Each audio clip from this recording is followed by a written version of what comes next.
दिनै जोङो सिमान आन्चलिक ब्रह्म मन्दिराव ज' जानानै बोखावि लखिमपुर जिल्ला ब्रह्म धर्म आफादा दाख्लै जितु सोनाबफुराव आरसि दानानै होनाय बानजाय आफाद दानानै होनायखौ जों दिनै चार्ज गथायनाय जाबाय आरो बे चार्ज गथायनायनिजों लोगोसेनो जोङो बिबानगिरि गाहाय बाबामोननो जोङो फाइल पत्रबो गथायबाय आरो समायबो लाहोनाय जाबाय।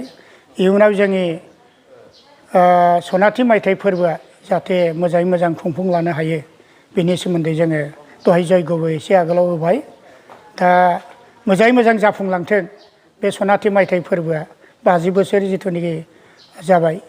दा बे 50 बोसोरखौ जोङो सनाथि मायथाइ फोरबो हिसाबै मोजाङै खुंफुंलांनो हाथों बेखौनो आङो आसा खालामो। जोङो बे सनाथि मायथाइ फोरबोखौ सानथाम खुंनो नाजादों। सानथामनि हाबाफारि लानानै बेहाय सिमोन आन्चलिक ब्रह्म धर्म आफादनि सानसे जागोन, लोगोसे साननैया बोखावि लखिमपुर जिल्ला ब्रह्म धर्म आफादनि बेहाय हाबाफारिखौ जोङो जथायै मा खालामगोन, हाबाफारियाव जिथुनिखि प्रग्राम बे प्रग्रामाव गासिबो सोफाजोबनाय जागोन। लोगोसे जों धोरोमनि सान्थौ सावरायनाय आयदा बाय आयदा लालांगोन।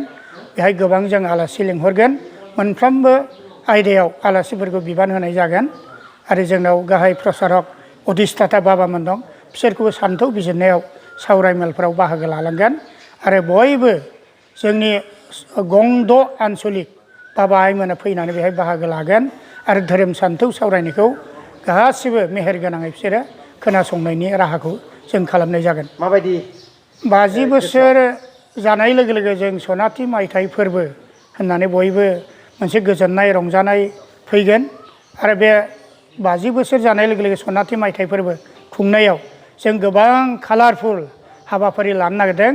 मेहेर गोनाङै रंजानाय बाजानायजों लोगोसे धोरोमनि सान्थौ सावरायनाय आरो गोबां हाबाफारिबो लाबावगोन बेहाय, जाहाथे बेफोर हाबाफारिफोरखौ सोदांनाय लोगो लोगो सोदेरनाय लोगो लोगो जाहाथे बयनिबो गोसोआ गोजोनग्लाय जालाङो।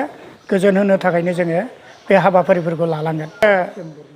डिसेम्बराव 2023 जायो, हयथ' जोंनिया 2024 होनना बुङोब्ला जोङो हयथ' जानुवारिनि फार्स्ट उइकआवबो जानो हागौ बोथोरखौ लानानै। जायगाखौ बहा लानाय जादों?